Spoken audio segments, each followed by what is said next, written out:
여호와께 복을 받은 자라는 제목으로 함께 말씀을 나누고자 합니다. 오늘 내용도 26장 전체의 말씀이 되겠습니다. 26장 29절 말씀에 보면은 끝부분에 이 말씀이 나옵니다. 이제 너는 여호와께 복을 받은 자니라 라고 하는 말입니다.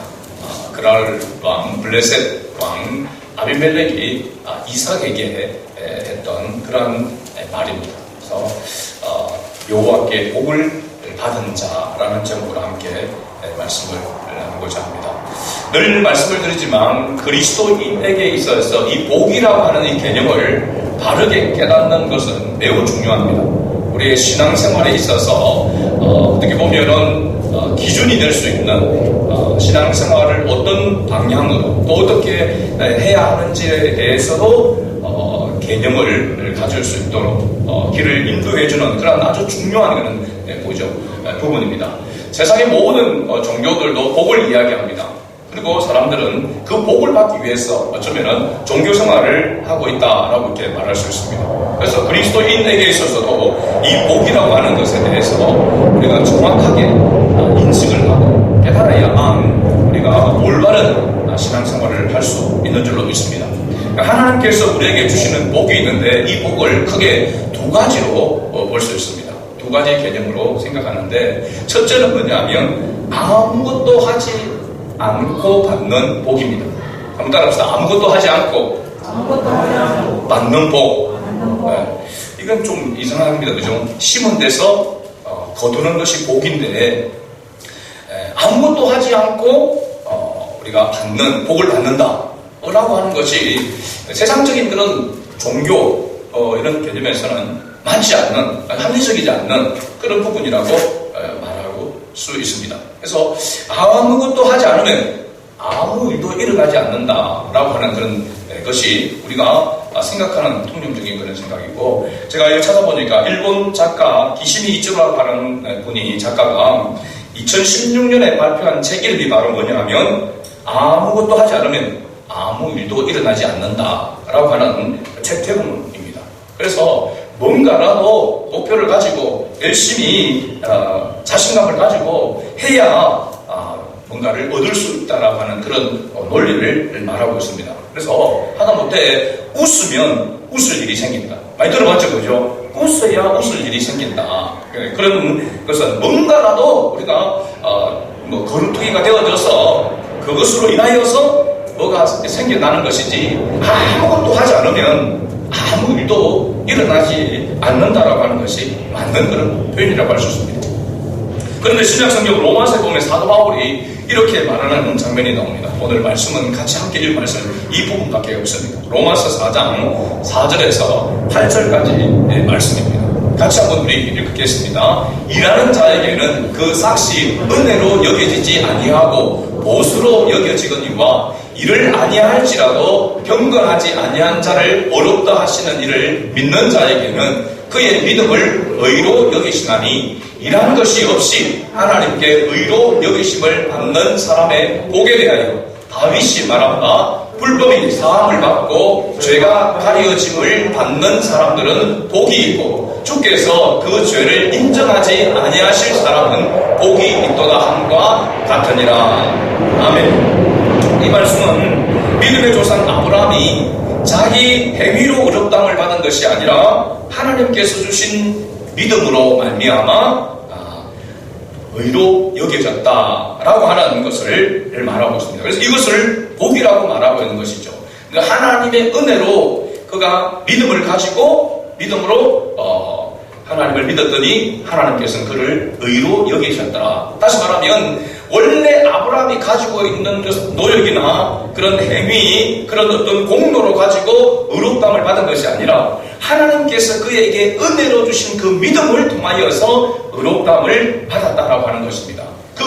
그 가운데 가장 중요한 것이 바로 뭐냐면 죄가 가리움을 받았다라고 하는 것입니다. 죄의 용서를 받았다라고 하는 것입니다. 죄의 용서를 받기 위해서 자기가 뭔가를 하고 고행을 하고 또 어떤 노력을 하고 선한 행동을 해서 죄가 가려진 것이 아니라 아무것도 한 일이 없는데 죄가 불법이 가리움을 받았다는 겁니다. 용서함을 받았다라고 하는 것이죠. 그죠? 그래서 아브라함이 믿음으로 말미암아 의롭다함을 받았다라고 하는 것이 오늘 우리가 하나님을 믿음으로 말미암아 예수 그리스도를 믿음으로 말미암아 죄의 사함을 받고 하나님의 자녀가 되는 구원함을 얻은 것과 동일한 은혜를 받은 것을 말합니다. 이것을 복이라고 말하고 있는 것이죠. 그러니까 거저 주시는 복이라고 할 수 있습니다. 거저 주시는, 우리가 거저 받은, 그래서 그것을 은혜라고 이렇게 이야기하는 거죠. 그래서 은혜는 다른 말로 공짜, 선물이라고 이야기를 하는 것입니다. 하나님께서 우리가 한 일이 없는데, 어떤 공로를 내세운 것도 아닌데, 어떤 행위를 한 것도 아닌데, 하나님께서 아무런 조건 없이 우리에게 베풀어 주신 그 은혜가 구원이라고 하는 사실입니다. 그렇죠? 그것이 바로 복이다라고 이렇게 말하고 있습니다. 근데 이 복을 받은 사람은 누구나 할 것 없이 하나님 앞에 감사하고 또 감격하면서 하나님을 찬양하고 경배하게 되는 것이죠.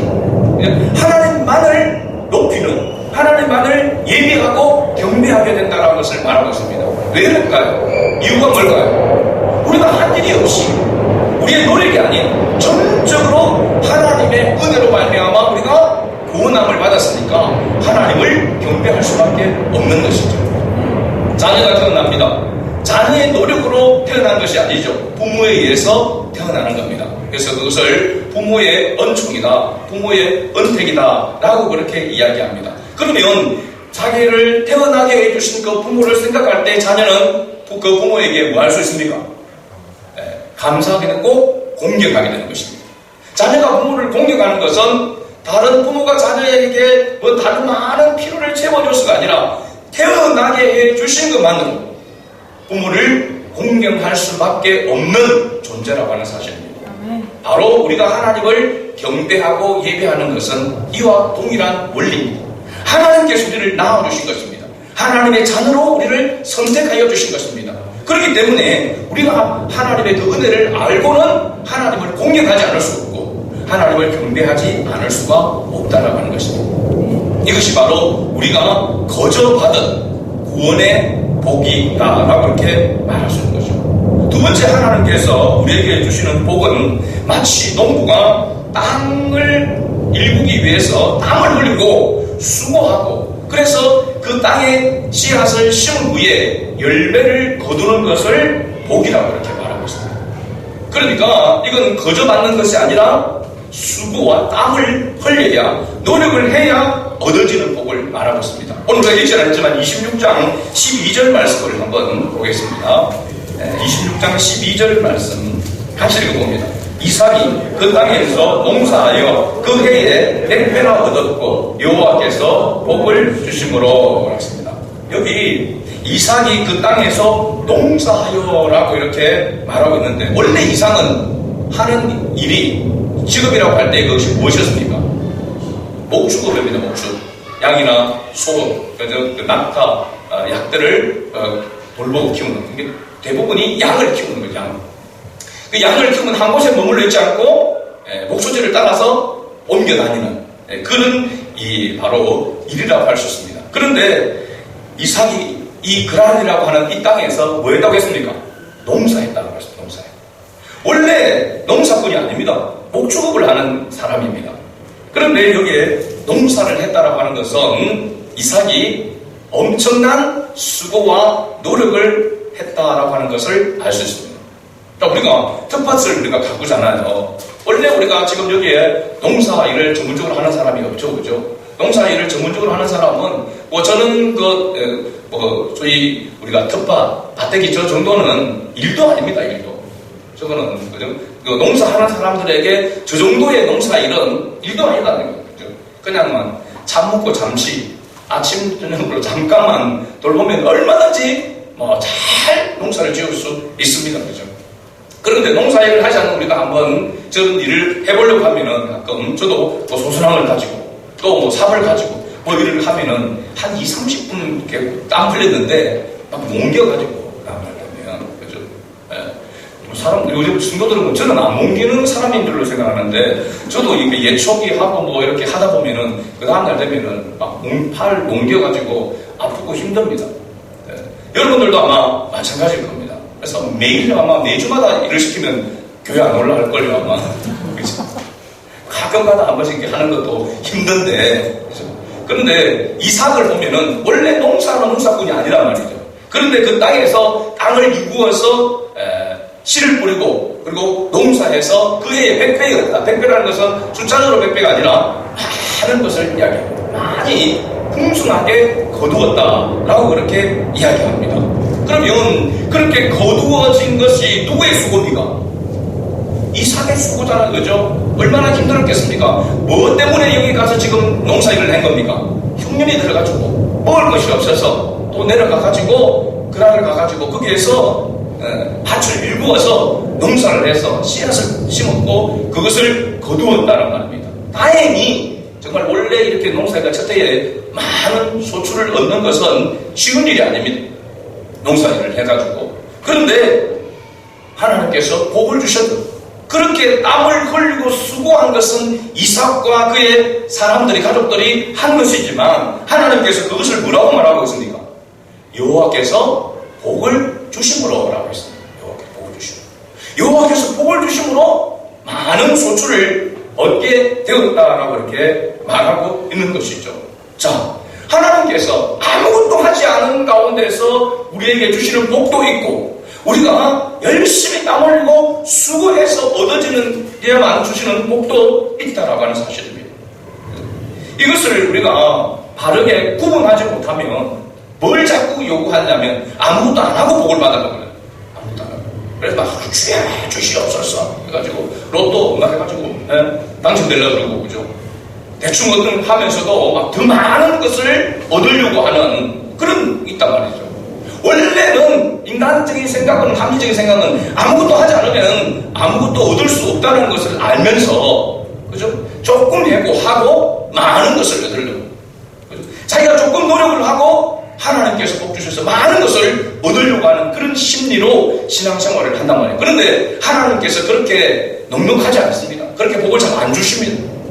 정말로 막 열심히 하고 최선을 다하고 했음에도 불구하고 그럼에도 불구하고 자기 그 노력한 만큼 얻어지지 않는 때가 훨씬 많습니다.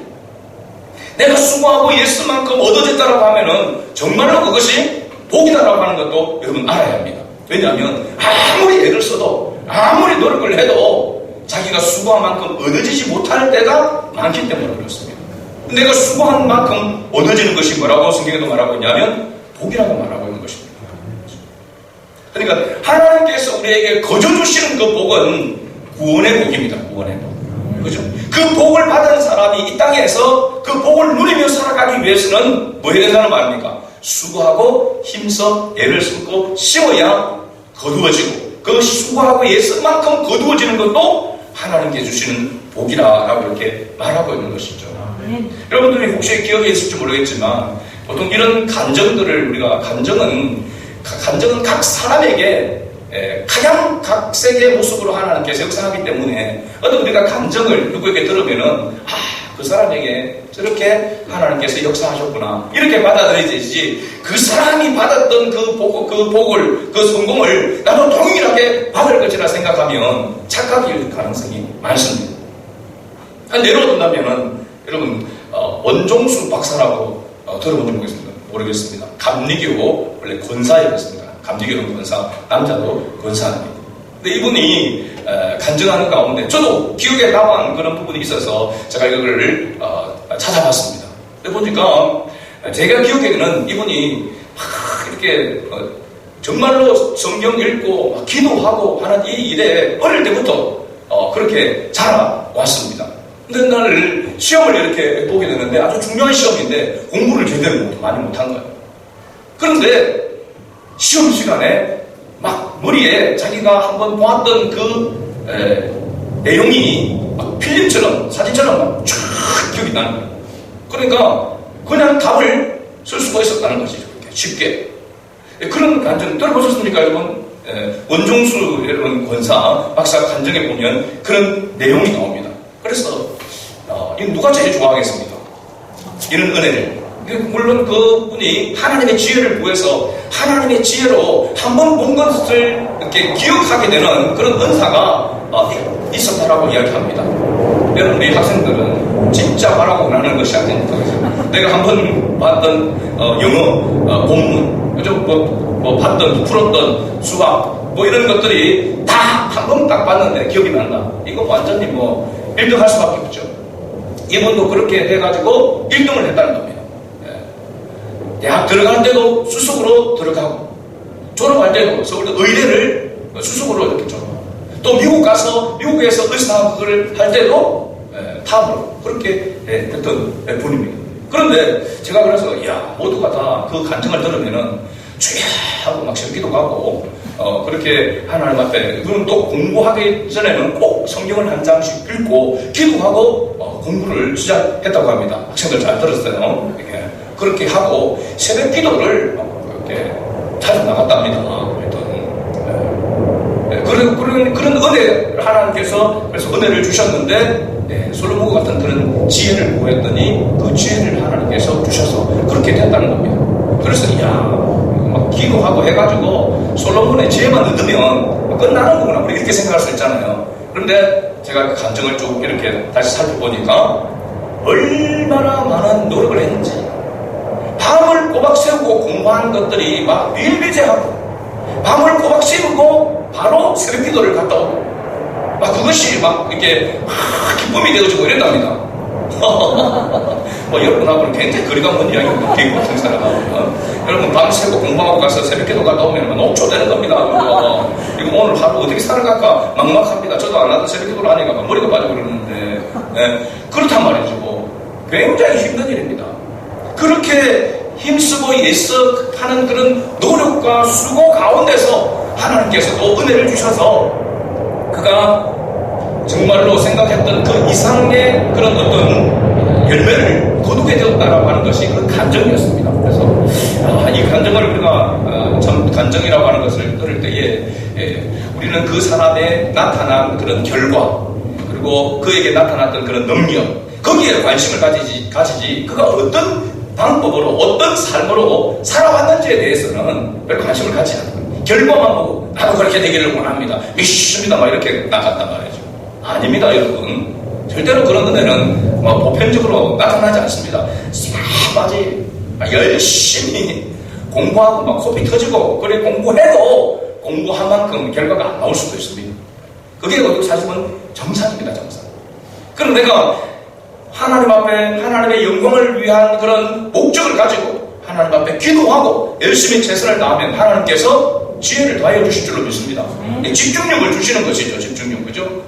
하나님을 의지하고 하나님만 바라보게 되면 우리의 영혼이, 정신이 맑아집니다. 헛단한 데 생각을 안 하게 되죠. 그러면 공부할 때 훨씬 집중력과 암기력과 이런 것들의 이해력과 이런 것이 훨씬 좋아질 수 있습니다. 그러니까 하나님 앞에 기도해도 소용없다라고 하는 것이 아니라 기도해야 하는 것입니다. 기도하고 내가 이 공부하는 목적이 어디에 있는지 그것도 분명히 깨닫고 최선을 다하며 나아갈 때에 하나님께서 그 은혜 위에 은혜를 더하여 주시는 것이죠. 이러한 은혜를 우리가 복이라고 이렇게 말하고 있는 것입니다. 그렇지 않고 그냥 공부도 하도 안 하고 새벽기도 갔으니까 오늘 시험 잘 치겠지 이런 식으로 가면은 메롱메롱 해가지고 그냥 시험 망치게 되는 겁니다. 그죠? 그러니까 우리가 하나님의 지혜를 구하면서 또 하나님을 위한 그런 분명한 목적을 가지고 열심히 최선을 다하는 것이 우리의 역할이다. 그렇게 하면서 얻어지는 결과가 그것도 하나님께서 주시는 복이다라고 하는 것을 말해주고 있는 것입니다.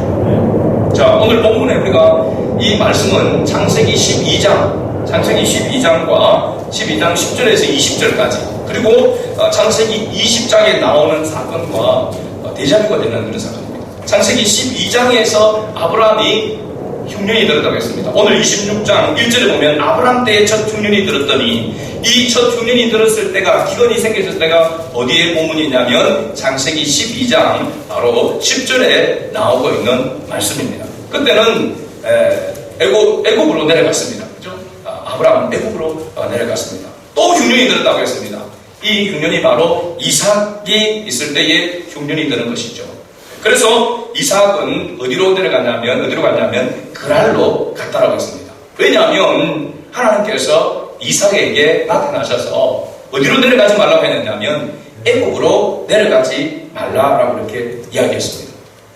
그런데 너무나도 저는 그래서 이 설교 제목을 어떻게 할까 생각하다가 부전자전이라고 할까 이런 생각을 했습니다. 내용이 보면은 어떻게 아버지 아브라함과 아들 이삭의 그런 행동이 어떻게 이렇게 똑같을 수가 있는가, 그런 똑같은 상황에서 어떻게 이렇게 똑같은 그런 행동을 할 수 있는가라고 하는 것이 굉장히 좀 이해하기 힘든 그런 부분입니다. 그런데 사실은 부모가 신포도주를 먹었다고 해서 자녀가 이가시다라고 하는 것은 아니다라고 했습니다.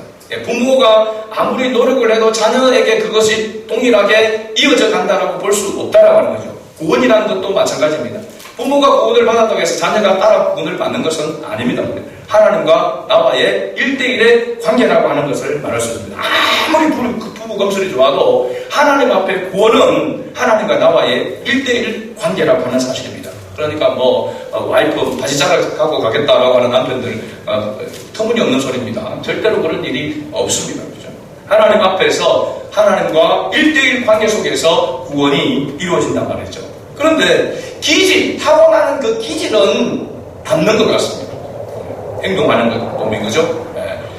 아빠와 아들이 이렇게 있을 때에 어떻게 징그러울 때처럼 같은 그런 그 행동을 또 표정을 하는 그런 모습을 이렇게 보죠. 그래서 그런 기질들은 닮는 그런 부분들이 있는데, 어떻게 이 아브라함과 이삭이 이와 같은 모습으로 될 수가 있는지, 오늘 우리가 본문 2절에서 5절까지 말씀을 보면은 여호와께서 이삭에게는 애굽으로 내려가지 말고 내가 네게 지시하는 땅에 거주하라 라고 이렇게 명령합니다. 이 거주하라라고 하는 것은 잠시 머무는, 나그네로서의 머무는 그런 과정을 이야기하고 있습니다. 거기에 계속 거주한다는 것이 아니라 거류한다는 말은 나그네로 있는 것을 말합니다. 그리고 그 땅에 거류하면 내가 너와 함께해서 네게 복을 주고 내가 이 모든 땅을 너와 네 자손에게 주리라. 내가 네 아버지 아브라함에게 맹세한 것을 이루어 네 자손을 하늘의 별과 같이 번성하게 하며 이 모든 땅을 네 자손에게 주리니 네 자손으로 말미암아 천한 만민이 복을 받으리라. 이는 아브라함이 내 말을 순종하고 내 명령과 내 계명과 내 율례와 내 법도를 지켰습니다 라고 이렇게 말씀하고 있습니다. 이삭이 여호와께서 그에게 명령한 대로 어디를 내려가지 않았습니까? 애굽으로 가지 않았다라고 하는 사실입니다. 아브라함도, 여러분 우리가 생각할 때 아브라함도 원래 본토 친척 아버지 집을 떠나라고 하면서 기근이 들었을 때에 원래 우리가 상식적으로 보면 아브라함이 어디를 갔어야 했습니까? 갈대아 우르로 보죠. 동생도 거기에 있고 가족의 혈연 관계에 있는 그 사람도 있고, 거기로 가야, 거기는 비옥한 또 지역이라 거기로 가야 먹고 살 수 있는데 그리 가지 아니하고 어디로 내려간 겁니까? 애굽으로 내려간 겁니다. 그래서 애굽으로 내려간 것 자체에 대해서 하나님께서 질타하는 그런 내용이 없습니다. 더더욱이 그가 자기 아내를 누이라고 이렇게 속이기까지 하면서 자기 목숨을 부지하기 위해서 그렇게 했는데 하나님 그 부분에 대해서도 일체 하나님께서 말하지 않았습니다. 아브라함을 나무라지 않았습니다. 징계하지 않았습니다. 또 오늘 본문에도 보면 이삭도 동일하게 그렇게 그랄로 이렇게 내려갑니다. 애굽으로 가지 말라고 하니까 애굽으로 가지 아니하고 그랄로 이렇게 갔던 것을 봅니다. 그곳의 사람들이 이삭의 아내에 대해서 묻는 그런 장면이 나옵니다. 참 희한하죠. 왜 물었을까요? 이삭에게 그랄 땅에 있는 사람들이 이삭에게 왜 이삭의 아내 리브가에 대해서 물었을까요? 예뻤기 때문에 그렇습니다. 예뻤기 때문에.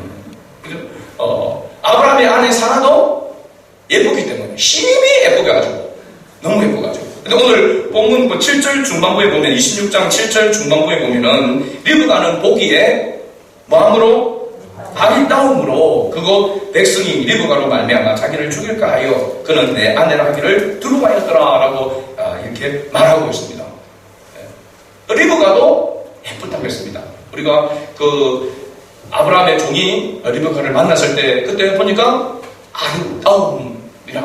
아리답다고 이렇게 이야기를 했습니다. 그렇죠? 그러니까 리브가도 너무 예쁘게, 사람들이 볼 때 보기에 아리따움으로, 이 말은 뭐냐면 대충 봐도 너무 아름다웠다는 겁니다. 첫눈에 반하더라고요.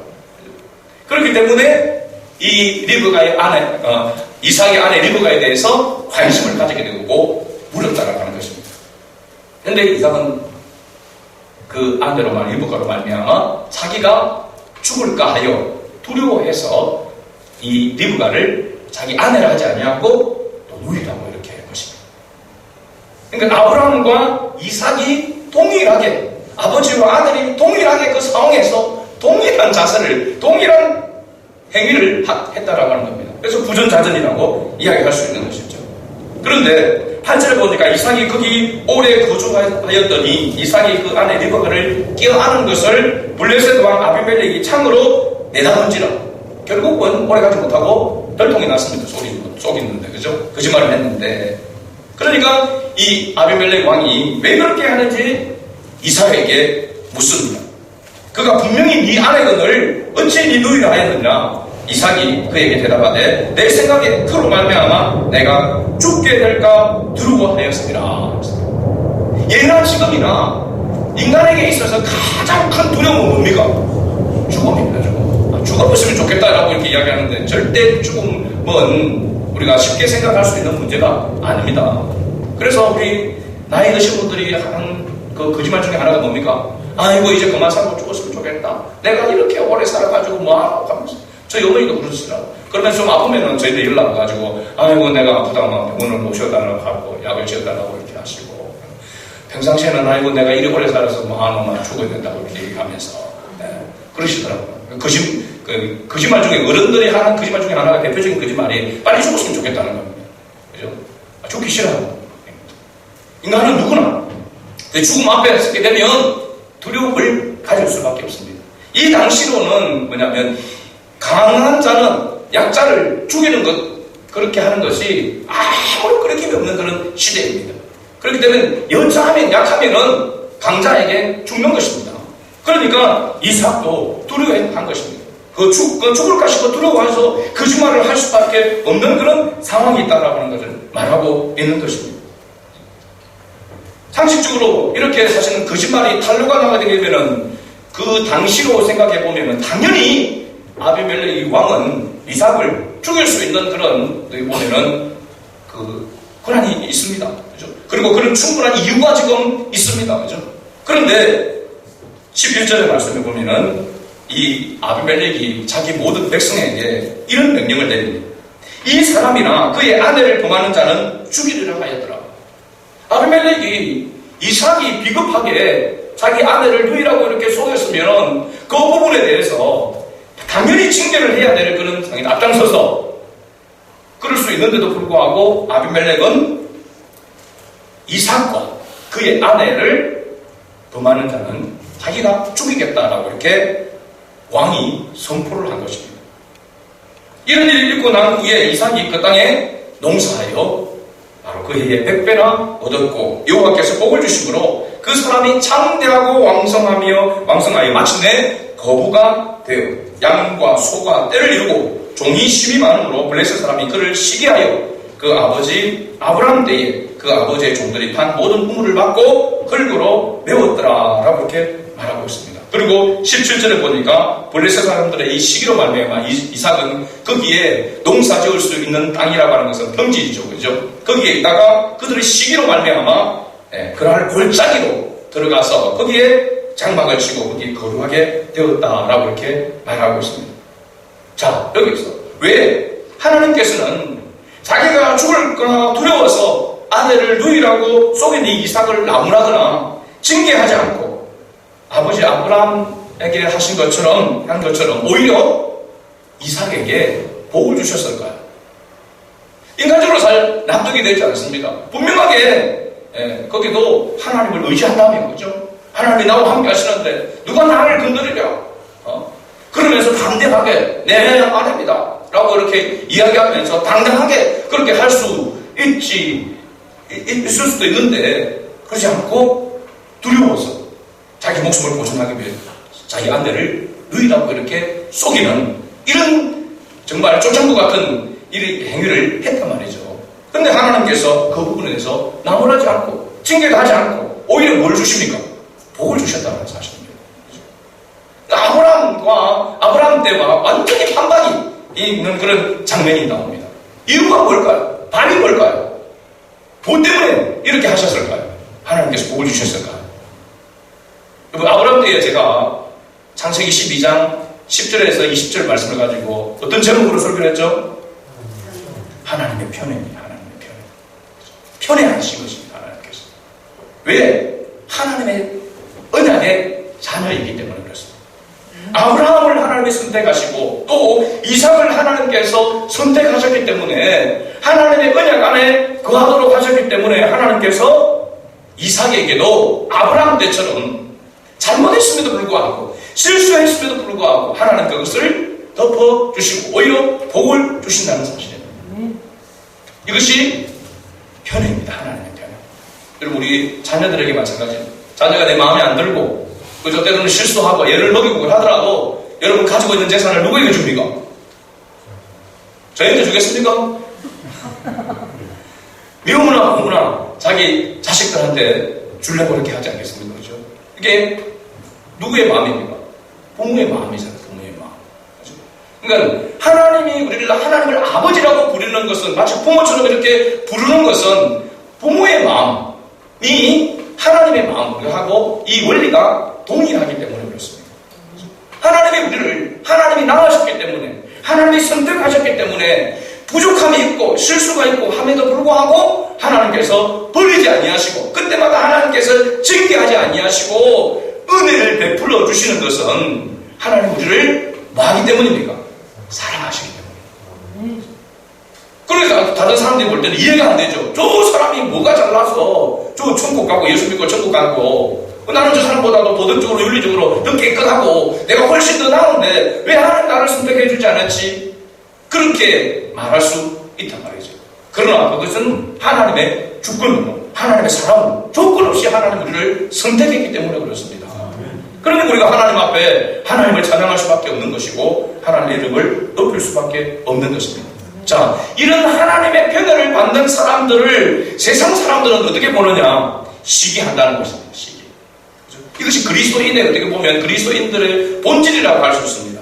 예수님도 세상이 너희를 미워하면 너희를 미워하는 것이 아니라 누구를 미워하는 것이라고 했습니까? 예수님 자신을 미워하는 것이라고 했습니다. 예수님이 빛 대신 예수님의 은혜로 말미암아 구원함을 받은 우리도 빛의 자녀이기 때문에 어둠의 자식들은 세상은 우리를 미워한다라고 이렇게 말하고 있습니다. 그러니까 예수 믿는 사람들은 잘 돼도 사람들이 싫어하고 못 돼도 싫어하는 겁니다. 그러나 저는 잘 되고 싫어하는 걸 받는 게 나을 것 같습니다. 제가 볼 때는. 그죠? 못 되고 싫어하는 것보다는. 어쨌든 예수 믿는 사람들은 이 세상에서 핍박과 박해를 언제나 받을 수밖에 없는 그런 존재다라고 하는 것을 말해주고 있습니다. 그것은 하나님께서 우리를 선택했기 때문입니다. 자, 이삭이 블레셋 사람들의 시기를 받아 평지를 떠나서 골짜기로 들어가면서 거기에서 어떤 일을 계속하게 되느냐, 한 가지 일을 계속하게 되는데 그 일이 뭘까요? 우물을 파는 것이었습니다. 18절부터 보면 아브라함 때에 팠던 우물들을 다시 팠다라고 이렇게 말하고 있습니다. 당시의 부의 상징은 뭐냐 하면 많은 자녀를 거느리는 것과 그 다음에 땅을 소유하고 거기에다가 가장 중요한 것 하나가 뭐냐면 물입니다. 물. 아브라함 때에 팠던 우물들을 그가 아브라함의 죽은 후에 블레셋 사람들이 메웠다고 했습니다. 그런데 이삭은 이 우물들을 다시 팠습니다.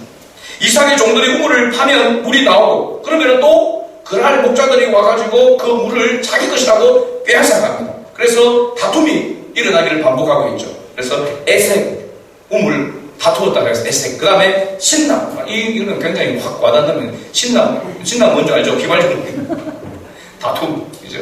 그리고 로봇에서는 다툼이 멈췄다고 했습니다. 땅을 파기만 하면 이삭의 종들이 땅을 파기만 하면 샘 근원을 얻어서 물이 솟아나는 것입니다. 우물도 두 종류가 있습니다. 그렇죠? 구덩이를 파가지고 비가 오면 그것을 모아놓는 우물이 있고 밑에서부터 솟아나는 우물인데 여기 우물은 밑에서 솟아나는 바로 샘입니다. 샘 우물을 이야기하고 있습니다. 근데 그 당시에 판다고 해가지고 우물이 나오는 것이 아닙니다. 우물을 하나 얻기 위해서는 엄청난 많은 노력이 필요합니다. 제가 말했지만 거의 한 50m 이상을 파 들어가야 됩니다. 그렇게 그걸 우물을 하나 얻으려고 하면 판다고 해서 우리 나오는 보장도 없단 말이죠. 그 우물을 하나 얻게 되어지면은 자기 가족과 자기 가축들과 그 모든 것들을 다 먹여 수 있는 아주 중요한 재산 1호가 되는 것입니다. 그런데 이삭은 가는 곳마다 우물을 파기만 하며 샘근을 얻어서 우물을 얻게 되었다는 것입니다. 이삭이 지경이 넓어지게 되어지고 결국은 브엘세바로 다시 올라갔습니다. 그리고 그 밤에 여호와께서 이삭에게 나타나셔서 말씀합니다. 어쩌면은 흉년이 들어서 기근이 들어서 그랄로 내려가고 하는 이 모든 과정들을 하나님께서 왜 이렇게 하셨는가, 왜 아버지 아브라함 때처럼, 이삭의 아버지 아브라함 때처럼 이렇게 하셨는가 라고 하는 것을 우리가 엿볼 수 있는 그런 장면입니다. 26장 24절 말씀을 같이 읽어봅니다. 그 밤에 여호와께서 그에게 나타나 이르시되 나는 네 아버지 아브라함의 하나님이니 두려워하지 말라. 내 종 아브라함을 위하여 내가 너와 함께 있어 내게 복을 주어 네 자손이 번성하게 하리라 하신지라. 25절 보면 이삭이 그곳에 제단을 쌓고 여호와의 이름을 부르며 거기 장막을 쳤더니 이삭의 종들이 거기서도 우물을 받더라 그랬습니다. 자, 하나님께서 다시 이삭에게, 원래 브엘세바로 다시 올라온 이삭에게 나타나서 말씀하시기를 먼저 뭘 말씀하고 있냐면 두려워하지 말라고 했습니다. 이삭에게 있어서 항상 두려움이 뭐였습니까? 죽을까 싶어서, 약하니까 죽을까 싶어서 늘 두려워할 수밖에 없는 그런 상황이었는데 하나님은 이삭에게 두려워하지 말라고 말씀하고 있습니다.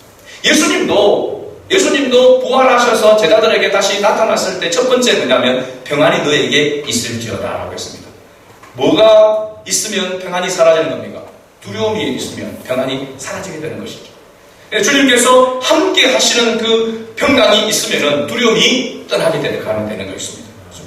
그러면 이 말은 뭐냐면 내가 너와 함께 있어 네게 복을 주어 네 자손이 번성하게 하리라 라고 이렇게 약속하고 있습니다. 다시 말하면 하나님께서 이삭을 이렇게 다시 한번 훈련시키신 그 목적은 뭐냐면 너와 함께 하시는 하나님이 어떤 존재인지를 다시 한번 깨닫게 하고 아버지 아브라함 때부터 약속하신 그 언약을, 그 약속을 잊지 말라라고 하는 것을 말하고 있는 것입니다.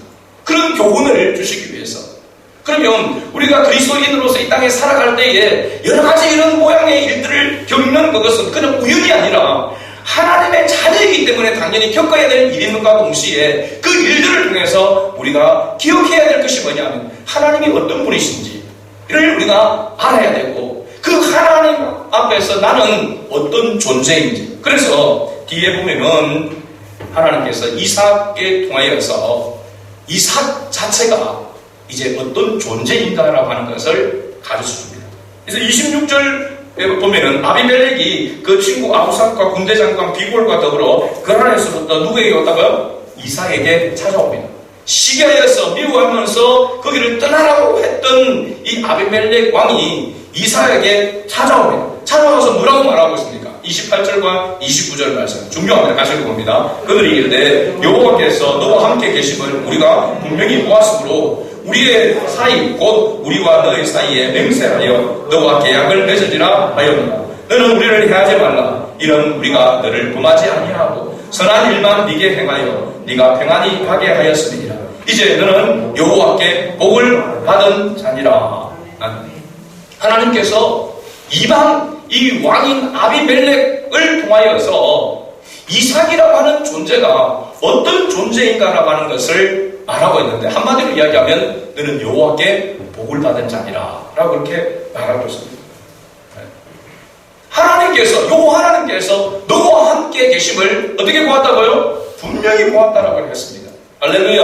오늘 우리 하나님의 자녀인 우리 그리스도인들에게 있어서의 우리가 세상에서 보여져야 될 모습이 바로 여기에 있는 것입니다.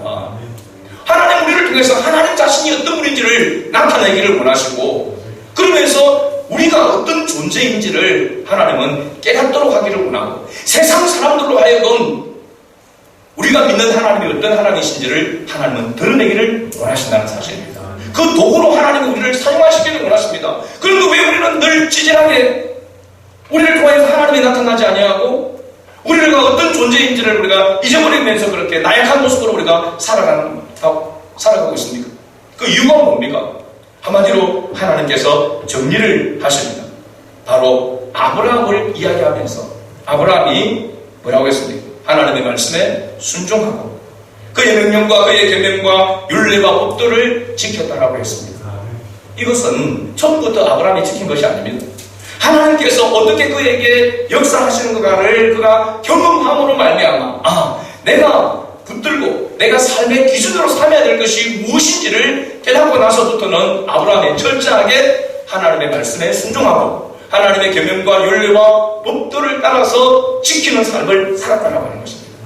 오늘 우리가 하나님의 자녀라고 하는 명분을 거저 하나님께로부터 받았습니다. 은혜를 받았습니다. 은혜를 입었습니다. 구원함을 받은 하나님의 자녀가 되었습니다. 그럼 우리는 세상 속에서 어떤 모습을 보여야 됩니까? 우리는 죽으면 지금 죽어도 천국 간다 라고 하는 것으로 만족하고 있어야 되는가? 우리가 세상 속에서는 어떤 삶을 살아가야 되는가? 바로 하나님이 어떤 분인가를 나타내는 삶은 우리가 하나님의 말씀에 어떻게 순종하는가를 보여줘야 한다는 사실입니다.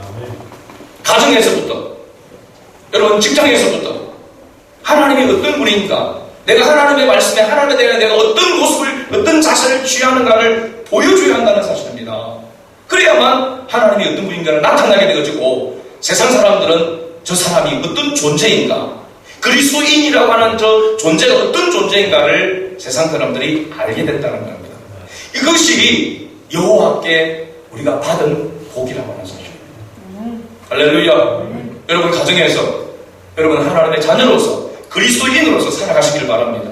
남편 앞에서, 믿지 않는 남편 앞에서, 믿지 않는 자녀, 형제들 앞에서 그리스도인의 모습을 보여야 합니다.